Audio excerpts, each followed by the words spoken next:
Bem, nós estamos falando de um dos males chamado como mal-estar do século XXI. Para que você veja que a coisa ela é tão relevante, 65% da população mundial sofre de algum estágio da depressão. Nós estamos falando de mais de 3 bilhões de pessoas que sofrem desse mal. A coisa fica um pouco mais preocupante quando 24% das pessoas que sofrem de depressão são evangélicas. Era mais ou menos, para você entender, de 100 pessoas que estivessem nesse auditório, 24 sofrem de algum mal-estar depressivo. É chamado por todos os estudiosos a depressão como o mal-estar não resolvido do século XXI. A depressão mata, a depressão é uma patologia registrada no Manual de Diagnóstico Internacional de Saúde e tem levado a vida de milhares de pessoas todos os anos.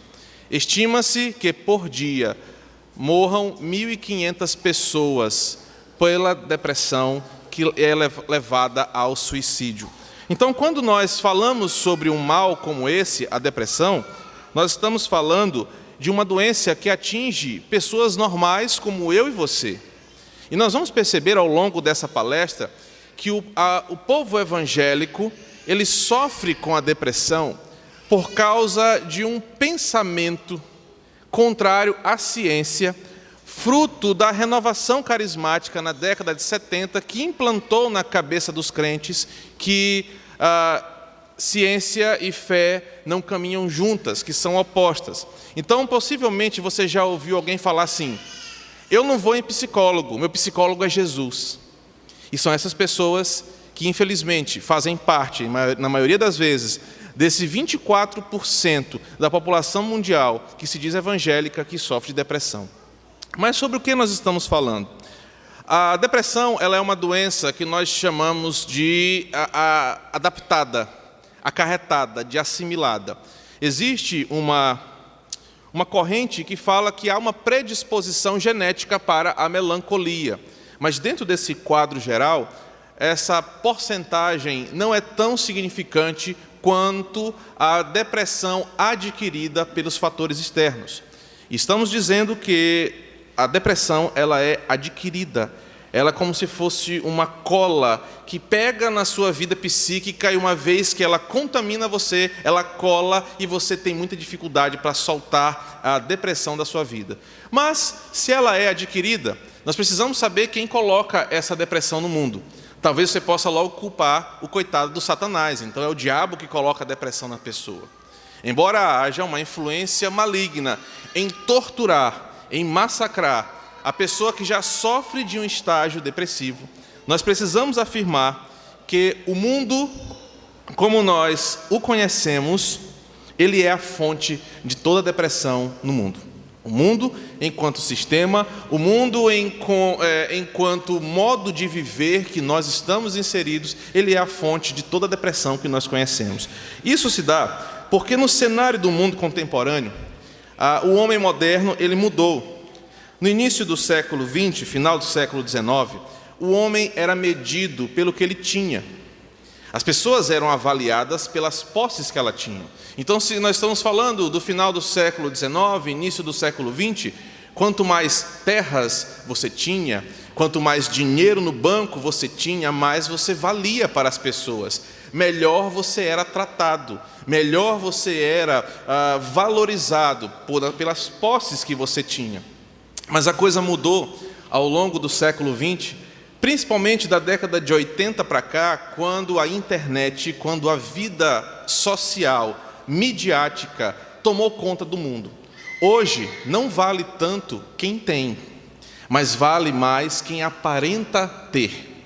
E é por isso que nós explicamos o fenômeno digital de alguns personagens, como, por exemplo, Tainara Ogê, Whindersson Nunes, Fábio Porchat, e esses outros personagens chamados de youtubers ou digital influencers.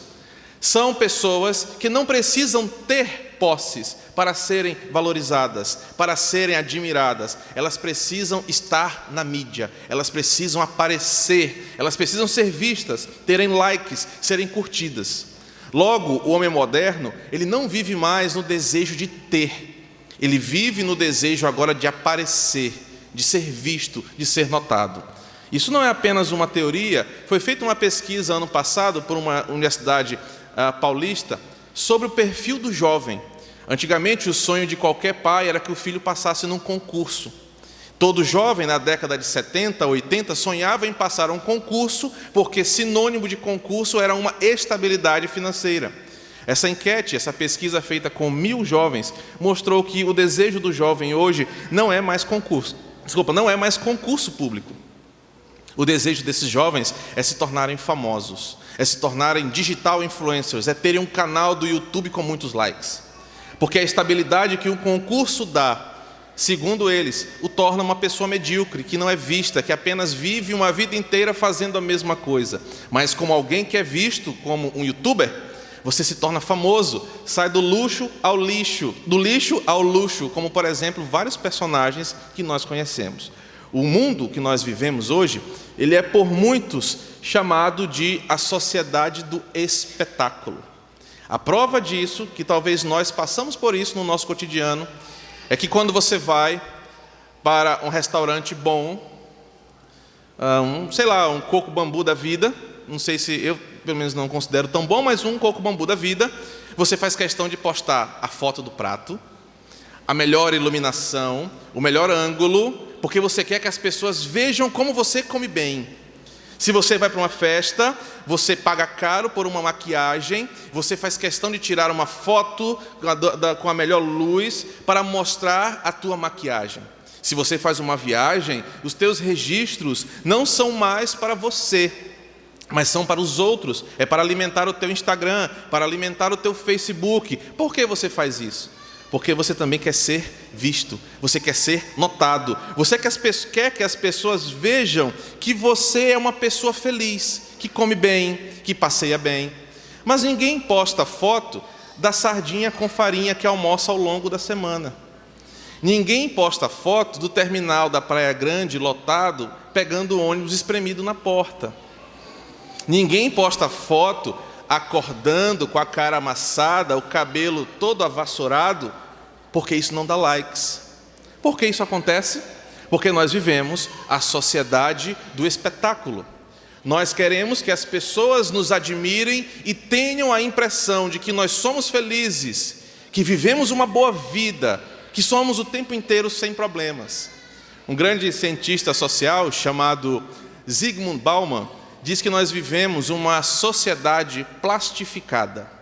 O que é essa sociedade plastificada? Ninguém tem problemas. Você, na vida social da mídia, na vida virtual, você não parece ter boletos atrasados.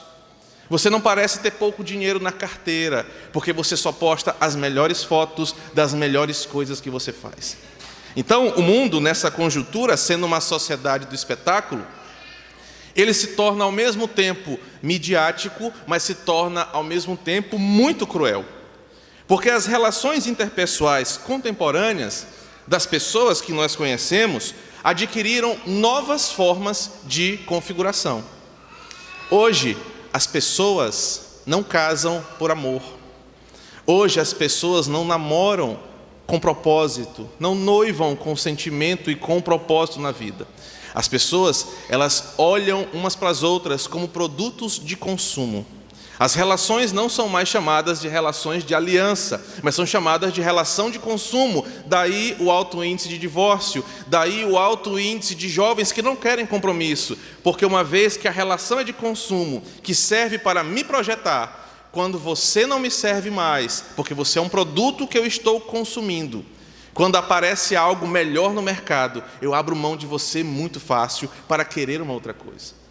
As relações hoje não são mais como antigamente eram, casais que suportam crises de 15, 20, 30 anos juntos. Hoje, o próprio Estado, entendendo a mudança das relações, te oferece facilidades. Você pode casar hoje e se amanhã você não gostar como a tua esposa acordou de manhã, porque na internet ela era muito mais bonita, você pode se divorciar. O que isso está gerando nas pessoas então? Um mundo muito injusto. Porque as pessoas vivem uma vida que não é delas. As pessoas vivem uma vida para os outros e não para si. Porque ninguém quer ver que você está pior do que os outros. E aí você percebe os memes do Instagram, das redes sociais, o cara com a casa que não está nem no reboco ainda, mas ele comprou um carro zero. Ele bota na garagem e posta uma foto e malditamente dá cola um adesivo. Foi Deus que me deu. A ideia é de mostrar, eu não estou na pior. A ideia é mostrar, eu sou feliz, mesmo que seja uma felicidade desenhada, mesmo que seja uma felicidade apenas para os outros. Porque além daquele espetáculo, quando as cortinas se fecham, quando tudo encerra, o personagem volta para a vida real. E é nessa hora que essa sociedade do espetáculo se torna injusta. Porque alguns poucos conseguem essa projeção, alguns poucos conseguem alavancar a sua carreira e se tornarem ícones da nossa geração. Há 5 anos atrás, quem era Pablo Vittar? E o que é Pablo Vittar hoje incomodando o jeito que você cria os seus filhos, o jeito que você assiste a televisão? Pare para pensar que essa sociedade do espetáculo, ela projeta pessoas e todos nós queremos ser iguais a eles. Quem aqui dos jovens que gostam de futebol nunca quis uma carreira para ser igual a Neymar? Qual dessas cantoras que ministraram aqui hoje de manhã nunca sonharam, poxa, eu quero ter tanto dinheiro quanto a Aline Barros, eu quero ser tão famosa quanto a B ou C? A ideia é que nós vivemos uma sociedade de espetáculos e todos nós somos impulsionados a querer estar sob os holofotes. Mas, com tudo isso, essa sociedade espetacular, ela acaba por ser, na sua essência, uma sociedade de total aparência. E o problema é que todo mundo, ou que ninguém, consegue viver de aparências o tempo todo. E quando a aparência da mídia é tirada, sobra o ser humano, nu e cru, assim como ele veio ao mundo, não no sentido literal, mas sem os olhares, sem os likes, sem as câmeras, volta à realidade. E como a realidade às vezes é distante daquilo que você apresenta, esse hiato, esse intervalo entre a realidade que você vive e o que você aparenta ser, é o que nós chamamos de depressão.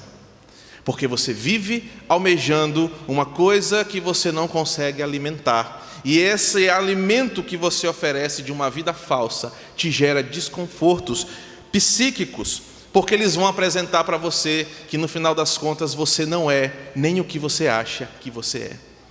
Percebam que o problema está, de forma adquirida, porque na sociedade do espetáculo, todos querem ser famosos, todos querem ser vistos, mas nem todos são. E o que acontece quando você, por exemplo, estuda 10 horas por dia, porque quer passar num concurso, sei lá, para ganhar 5, 6 mil reais, não sei quanto é que um concurso oferece, e você vê o Neymar fechando uma negociação bilionária apenas por jogar bola. Esse disparate gera uma injustiça, porque você vê que nem todo mundo consegue chegar onde ele chegou, mas você acha que você é merecedor, porque você estuda, você é um bom filho, você é um bom pai, você paga suas contas em dia, você economiza energia, você não joga lixo na rua, você come comida orgânica, mas a sociedade do espetáculo, ela é injusta.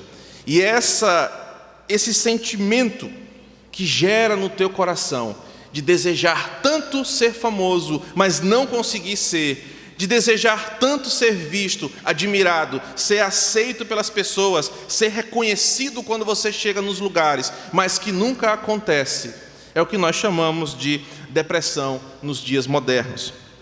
A vida, então, ela acaba sendo vivida para os outros. E quando os outros não reconhecem a tua vida, o que sobra de você? O slogan que nós podemos dizer é que antigamente era penso, logo existo. Hoje, o slogan é o seguinte: apareço, logo existo. Quando nós falamos sobre depressão, nós falamos dessa cultura da estética, onde ninguém quer parecer velho, ninguém quer parecer gordo, ninguém quer parecer feio, porque há um padrão imposto pelo mundo que o belo, o estético, é aquele padrão. E aí não é à toa que as academias estão lotadas. Não é à toa que crossfit, que malhação, que dieta cetogênica, que isso ou aquilo estão bombando nas academias, porque todos querem se adequar a esse padrão. Não é à toa que as clínicas de rejuvenescimento estão ganhando muito dinheiro com cirurgias plásticas, com rejuvenescimento das mulheres e dos homens, porque nós não queremos aceitar que a vida está passando. Nós não queremos aceitar que os cabelos estão caindo, que a pele está ficando mais velha, que nós estamos com 1 quilinho a mais, porque se eu não me parecer com o mais próximo do padrão que o mundo oferece, eu não vou ser visto, eu vou ser ignorado, e não aparecendo, eu não existo. A depressão, ela se dá justamente naquelas pessoas que olham para si, sonham com o que não são, e na realidade não conseguem ser o que querem. Percebam que talvez essa fala atinja você que está me ouvindo hoje, que sonha ser alguém famoso, que sonha ser um pregador, que sonha ser um músico, que sonha ser um bom pai, enfim. Mas quanto mais você é alimentado por essa cultura externa que te impõe uma pressa para fazer, uma pressa para ser, e te impõe uma condição para que você seja notado, mas que você não consegue viver, aquilo gera em você um sentimento destruidor, que nós chamamos de depressão. Logo, a depressão, ela é o resultado de uma pessoa que não consegue se adaptar ao curso deste mundo que nós vivemos. O mundo tem um ritmo, o mundo tem uma demanda, o mundo tem uma oferta. Se você não acompanha, você é jogado de lado. E a depressão surge quando essas pessoas que tanto querem andar nesta maré desse mundo, não conseguem se adequar. Mas dentro há um desejo de fazer, de ser, porque eu não quero não existir. A depressão surge no chamado sujeito depressivo, nessa sociedade que favorece esse sentimento, porque ninguém quer passar despercebido nessa vida. Observem que a coisa é muito séria. Observem que a coisa é muito próxima de nós. Observa que esses 65% da população urbana mundial que sofre de depressão, ela adquire essa enfermidade porque o mundo, que segundo a Bíblia, jaz no maligno, impulsiona os nossos jovens, os nossos velhos, as nossas crianças a dançarem a música que o príncipe deste século coloca. E para aparecermos, para vivermos, para sermos aceitos, as pessoas querem dançar essa música, mas nem todos conseguem aceitar o ritmo, acertar o ritmo. Nem todos conseguem se adaptar. E quanto mais longe da pista de dança deste século, mais depressivo o sujeito se torna. Isso seria uma total verdade se nós não tivéssemos em nossa mão a Bíblia para nos orientar, pelas palavras de Jesus, como vencer a depressão pelo Evangelho. A parte final da minha palestra nós vamos ver como Jesus trata a depressão e nós vamos entender o que o nosso mestre nos ensina. Bem, falando um pouco mais tecnicamente, o que é a depressão? A depressão é uma derivação da antiga palavra melancolia, que talvez alguns conheçam aqui, fulano é muito melancólico. A depressão é uma modernização desse conceito de melancolia. É uma forma de uma patologia caracterizada por um humor sombrio, por uma tristeza profunda e inexplicável, conscientemente. Mas eu expliquei para vocês a causa dessa tristeza. É um estado de desajuste interior, capaz de conduzir o indivíduo a um estado chamado de pseudo-anulação. Observem o mecanismo da depressão. Você é impulsionado para ser alguma coisa. Mas se você não consegue ser esta coisa, você vai se distanciando do ideal, a ponto de que você olha para si mesmo e fala, eu não sirvo nem para ser travesti igual Pablo Vittar. O que te sobra? Te sobra a real anulação. A depressão, ela é um estado de pseudo-anulação, porque você não consegue ser o que o mundo quer que você seja.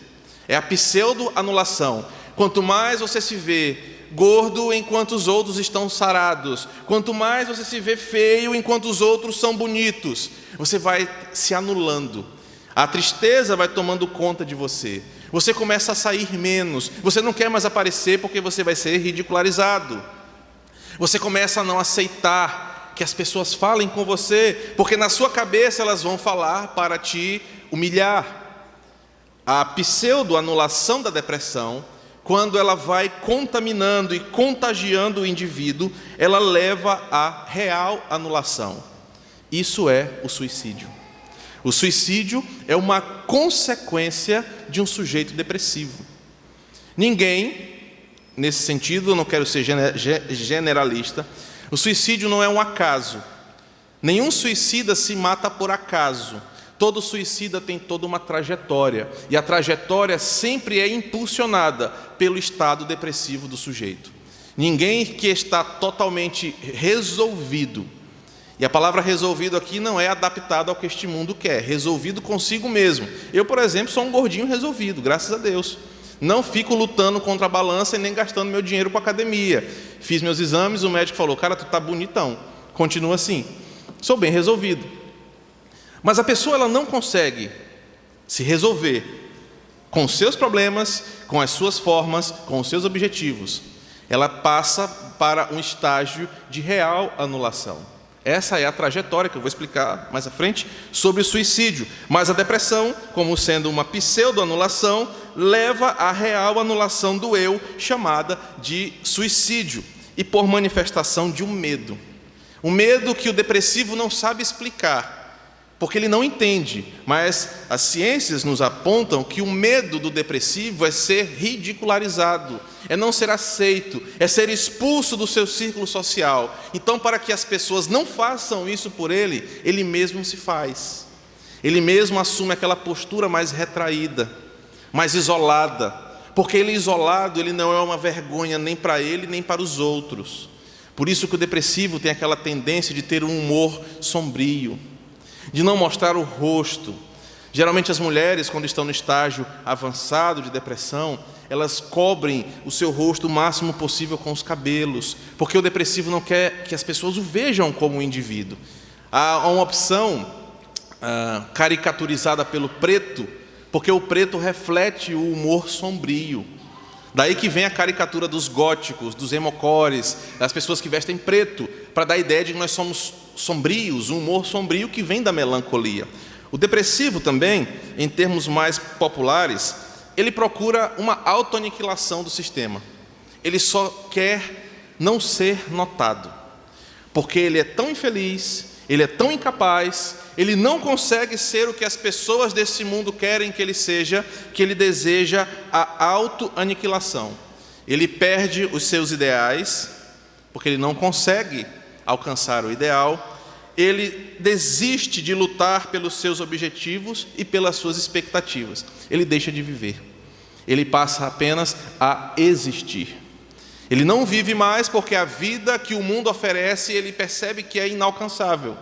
E se ele não vive essa vida, ele passa apenas a existir, uma vida anulada de todos os sentidos. A depressão, ela é marcada, na sua maioria, pelo ânimo entristecido, dado todos esses fatores que eu expliquei. Por sentimento de um abismo dentro de si inexplicável.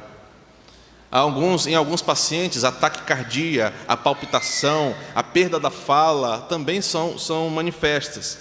Há uma extinção de desejo de comunicação, porque o sujeito está se auto-aniquilando, primeiro de forma psíquica, no estágio final, na real aniquilação com o suicídio. Então ele perde o desejo da fala, ele perde o desejo da comunicação, ele perde o desejo do relacionamento. Há uma eterna impressão de vazio, que ele não sabe explicar, seguida por uma atração irresistível pelas coisas do outro mundo. Ocultismo, satanismo, morte e coisas sombrias. Por que isso acontece? Porque na cabeça do depressivo, as coisas desse mundo não servem mais para ele. Então ele começa a pesquisar, a se interessar por coisas de um outro mundo, onde talvez lá ele possa ser feliz. Então ele começa a flertar com a morte, porque a morte talvez o faça ser lembrado, mesmo que numa situação trágica. Todo suicida, no ato da sua morte, ele age de forma egoísta, mas de forma heróica em sua cabeça. Ele pensa assim: eu fui um derrotado durante toda a minha vida, mas na minha morte, as pessoas serão obrigadas a olhar para mim. Não é à toa que desde 2005, os suicídios transmitidos ganharam espaço nas redes sociais. As pessoas estão transmitindo a sua morte, pensando que com aquele episódio eles vão se tornar famosos. A depressão também é marcada por uma nostalgia, pelo luto, pelo estado mal da vida. A depressão ela é parte de uma escada que começa da seguinte forma. O primeiro passo, imagina que a depressão é como se fosse uma escada de alguns degraus. O último degrau é o suicídio, de lá ao precipício. O primeiro degrau é a vontade de ser ou de ter, chamada de ansiedade. Tudo começa com a ansiedade. E o que é a ansiedade? É uma vontade desesperada de você ser ou ter alguma coisa. O ansioso, se ele pudesse, ele adiantaria o tempo para fazer as coisas.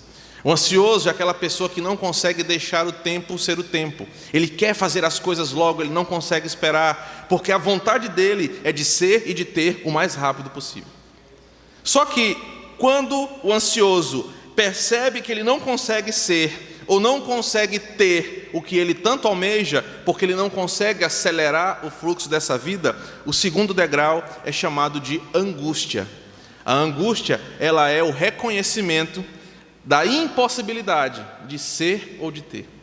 É aquela pessoa que fica angustiada porque ela pensa: eu nunca vou conseguir ser famoso, eu nunca vou conseguir ser bonito, eu nunca vou conseguir ser bem-sucedido. Isso gera uma angústia, isso vai gerando um sentimento ruim, porque ele quer ser, mas ele percebe que a vida não joga a seu favor e por isso ele vive angustiado, porque ele se vê impossibilitado. Qual é o terceiro degrau, então, após a angústia?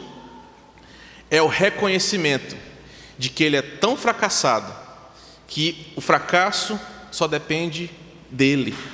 E por ele ser um fracassado, reconhecendo a impossibilidade de ser feliz ou de vencer na vida, ele se torna um sujeito depressivo. A ansiedade, a angústia, a depressão como reconhecimento de que o problema está nele, de que ele é a causa do problema. Na ansiedade, ele ainda acredita, ele vai fazer porque ele quer. A angústia é gerada porque ele não consegue ter ou ser. Essa alimentação desse sentimento gera um reconhecimento. Você não é famoso, você não é bem na vida, porque você é um fracassado. As vozes internas, psíquicas, começam a falar isso na sua mente. Ele se torna um sujeito depressivo. Uma vez que ele reconhece a impossibilidade de não ser, alimentado pela ansiedade e pela angústia, o que sobra? Se o problema sou eu vou deixar de existir porque eu não consigo conviver com esse problema. Isso é o suicídio. A escada começa com a ansiedade, passando pela angústia, levando o sujeito à depressão e, por último, com a incapacidade de existir, ele se entrega ao suicídio.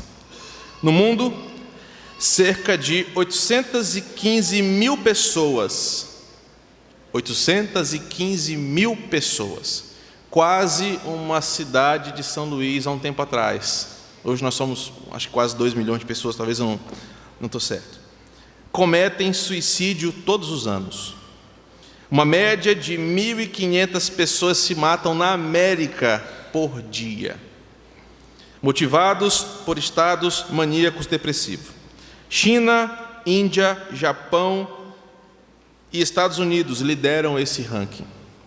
Desse total, 24% são evangélicos. E agora eu quero falar um pouquinho, ainda no meu tempo, para um problema silencioso. Desses 24%, 70% são pastores e líderes. Porque os pastores, nesse sentido, são os que mais sofrem a escada que leva ao suicídio.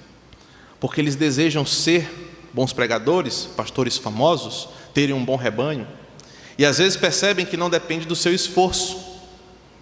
E isso gera uma angústia. Por que a minha igreja não cresce? Eu prego tão bem, eu sou um pastor tão cheiroso, eu amo todo mundo, e minha igreja não cresce. E a igreja do vizinho lá está bombando, tem gente na janela, ele está mandando gente embora para ir para a macumbaria porque está tão cheio lá. A minha igreja não cresce. Isso vai alimentando uma angústia. Qual é o próximo passo? O problema sou eu que não tenho unção, eu que não sou escolhido, eu que não sou chamado. Isso gera um estado depressivo entre a liderança. O Instituto Francis Schaeffer fez uma pesquisa no ano de 2015 e afirmou que de 100 pastores, 25 sofrem de depressão e 15 já tentaram ou pensaram na morte. A coisa é muito séria, irmãos. A coisa está muito próxima de nós. Porque nós somos, mesmo sendo pastores, homens santos que não pecam, somos levados a querer estar no ritmo desse mundo. Todos querem ter mega igreja, todos querem ter um bom salário, todos querem ser respeitados, ter um canal na televisão. Como essa igreja, o pastor Adelto falou que tem muitos pastores, vocês como igreja e vocês como liderança devem se atentar para isso, pois tudo começa com uma boa vontade. Eu quero fazer. E a boa vontade às vezes toma um lugar esquisito em nosso coração e nos leva a um caminho sem volta. Os crentes, infelizmente, são os que menos procuram ajuda, porque acreditam que o maior psicólogo é Jesus, e isso está errado. Jesus é o Salvador da humanidade. Jesus veio resolver o problema do pecado que ninguém poderia resolver. Jesus deixou homens capacitados pelo seu Espírito Santo, através das ciências, para cuidarem das pessoas. Os evangélicos sofrem muito, porque acham que psicólogo ou psiquiatra é coisa de louco e que não precisam porque tem a Bíblia. Se fosse a mesma lógica, usando Aristóteles aí, você não precisaria de um pedreiro, porque Jesus tem que ser o maior pedreiro de todos. Jesus tem que ser o maior médico, Jesus tem que ser o maior professor. Nós somos seletivos, porque achamos que não precisamos, porque na sociedade do espetáculo, você não pode dizer que você está fraco na fé. Você não pode dizer que você luta contra o pecado, porque quando as pessoas perguntam, irmão, como é que você está? Eu estou na bênção, irmão. Se melhorar, eu subo aqui e falo em línguas. Essa sociedade do espetáculo entra na igreja, porque você não quer aparentar que você está fraco, porque se você parecer fraco e você não der frutos, esse novo sistema do evangelicalismo te corta. Não há tempo para cuidar de você, porque a palavra moderna é frutificar, é multiplicar, é ganhar o mundo, é Deus tem pressa, é isso, isso e aquilo outro.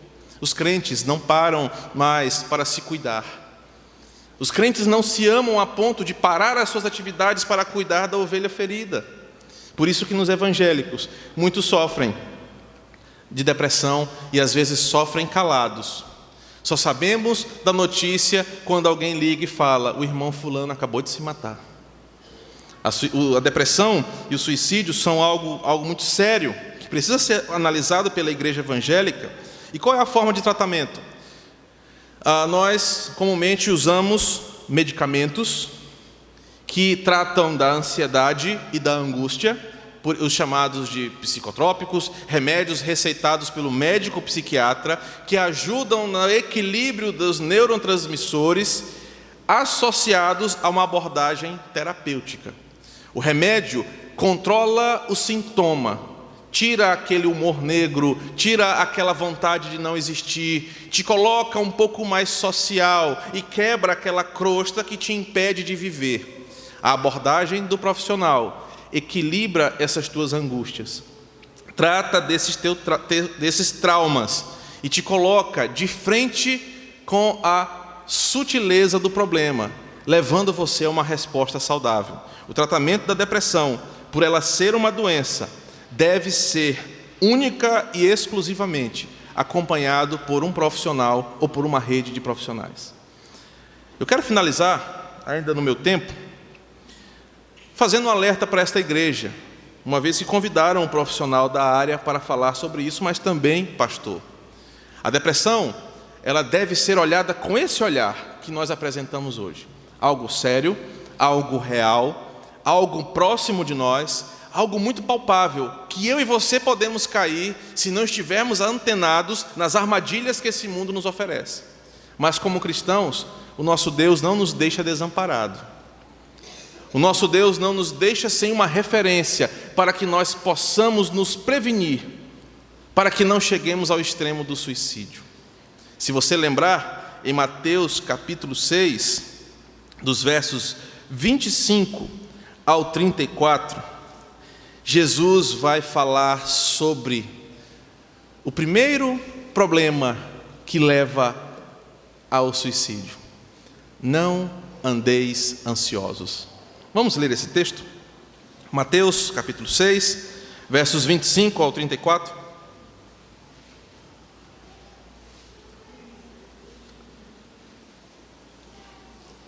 Por isso vos digo, minha versão é a Revista Atualizada: não andeis ansiosos pela vossa vida, quanto ao que haveis de comer ou beber, nem pelo vosso corpo, quanto ao que haveis de vestir. Não é a vida mais do que o alimento e o corpo mais do que as vestes?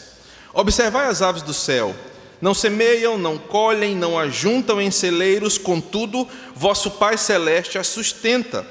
Porventura vós não valeis muito mais do que as aves? Qual de vós, por mais ansioso que esteja, pode acrescentar um segundo à sua própria vida? E por que andais ansiosos quanto ao vestuário? Considerai como crescem os lírios do campo. Eles não trabalham nem fiam. E contudo, vos afirmo que nem Salomão, em toda a sua glória, se vestiu como qualquer um deles. Ora, se Deus veste assim a erva do campo, que hoje existe e amanhã é lançada no fogo, quanto mais a vós outros, homens de pequena fé. Portanto, não vos inquieteis dizendo, o que comeremos, o que beberemos, ou com que nos vestiremos? Porque os gentios é que procuram todas estas coisas. Pois vosso Pai Celeste sabe que necessitai de todas elas. Buscai, pois, em primeiro lugar o seu reino, a sua justiça, e todas as coisas vos serão acrescentadas. Portanto, não vos inquieteis com o dia de amanhã, pois o amanhã trará os seus cuidados. Basta a cada dia o seu próprio mal. Eu não quero fazer uma exposição ou uma pregação textual aqui. Eu quero apenas apresentar como Jesus aborda o problema da depressão. Se você observar, nos versículos 25, 26, 27 e 28, Jesus nos incentiva a não vivermos uma vida nos padrões dessa sociedade do espetáculo. Ele nos incentiva a viver uma vida confiando em Deus e não confiando na sociedade do espetáculo. Ele vai dizer, olha, deixem de lado essas preocupações hedonistas quanto à aparência. Não fiquem tão preocupados em postar fotos com belas comidas, a chegar nos lugares com as melhores roupas para que vocês sejam vistos. Não se preocupem em viver uma vida em prol dessas coisas. Não se preocupem em ter sempre um carro do ano, em ter uma casa confortável. Não faça disso o alvo principal da sua vida. Porque é por essas estradas que as pessoas adoecem. Lá na frente ele vai falar, os gentios é que vivem assim. Nesses primeiros versículos, Jesus nos ensina a deixar de lado essas coisas que nos tornam ansiosos. Essas coisas que nos levam a um frenesi e a uma correria desesperada para sermos alguém nesse mundo. Jesus fala, os loucos, os gentios, aqueles que não têm Deus no coração, é que vivem assim. E por isso é que eles são pessoas doentes. Mas se vocês deixarem essas coisas de lado e observarem a vida de uma outra forma, vocês serão abençoados. É o que o versículo 28 até o versículo 30 nos vai apresentar. Jesus nos incentivando a não querermos tomar o lugar de Deus na administração da nossa vida. O gentio aqui é aquele que não tem quem cuide dele, então ele tem que fazer por ele. E nessa vontade de fazer, ele cria ou gera uma ansiedade, porque ele tem que aparecer. Mas Jesus ensina, os gentios fazem assim, mas vocês têm que fazer diferente, porque a vocês foi dado um Pai, e não apenas um Deus, mas um Pai.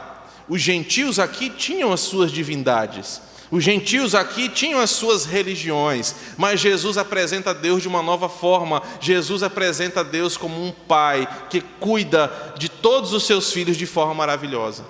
A solução para Jesus, apresentada por Jesus para a ansiedade, que é o primeiro degrau da depressão e do suicídio, não queiram deixar que Deus não cuide de vocês, mas aceitem Deus como Pai, e aceitando a Deus como Pai, Ele vai cuidar de vocês a tal ponto que tudo que vocês precisarem, Deus vai dar na medida e na hora certa.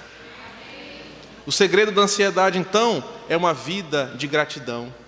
O segredo para lutar contra a ansiedade é uma vida de conformidade com a vontade de Deus.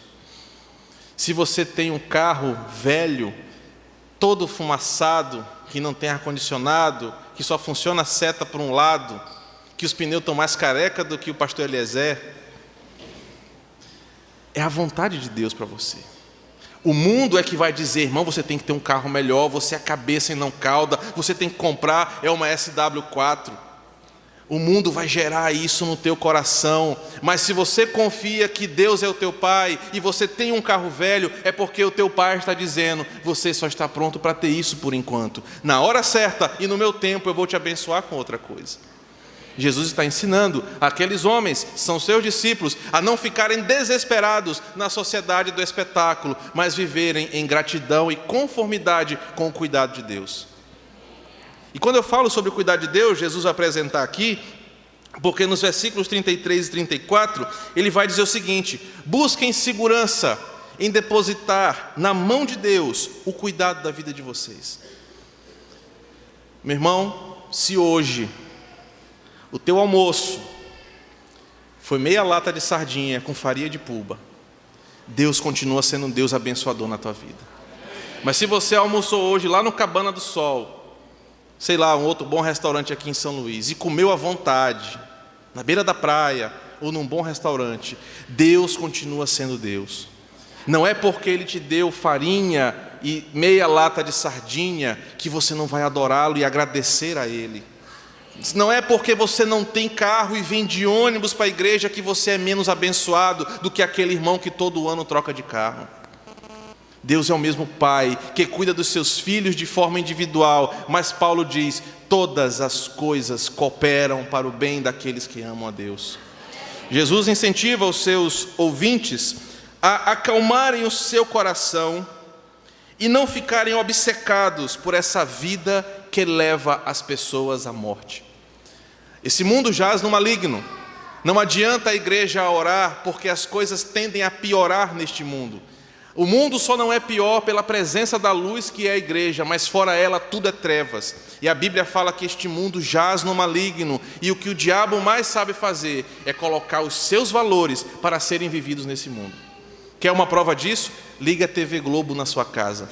Quer uma prova disso? Saia à noite em São Luís. As coisas vão piorar, as coisas vão ficar piores. É por isso que a igreja tem que orar: Senhor, venha buscar a tua igreja. Senhor, venha buscar os teus eleitos. Nos usa para alcançar os perdidos, porque o nosso reino não é deste mundo. Se você viver na ótica e na dinâmica deste mundo, o diabo vai destruir você.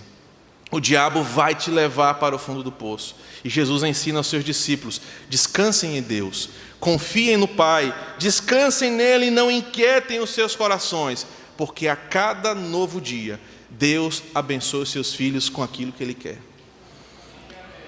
Que o nosso bom Deus, através dessa breve exposição, nos ensine os perigos, mas também nos ensine a estratégia para não andarmos ansiosos, para não gerar angústia em nosso coração, para não nos tornarmos sujeitos depressivos que namoram o suicídio, mas que a sua palavra nos leve sempre à confiança e à gratidão no nosso Pai. Que o Senhor nos abençoe em nome de Jesus. Amém.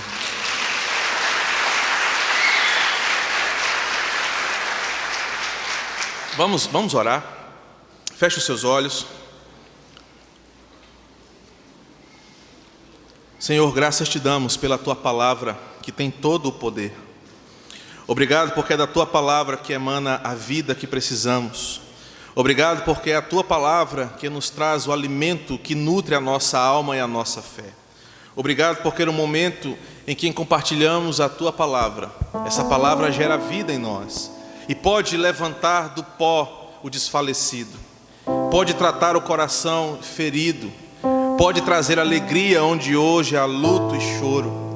Obrigado porque é a Tua palavra que tem o poder de alimentar a nossa esperança de que há um Deus chamado de Pai, um Deus tão próximo, tão pessoal, que está conosco em todos os momentos e que cuida de cada detalhe da nossa vida.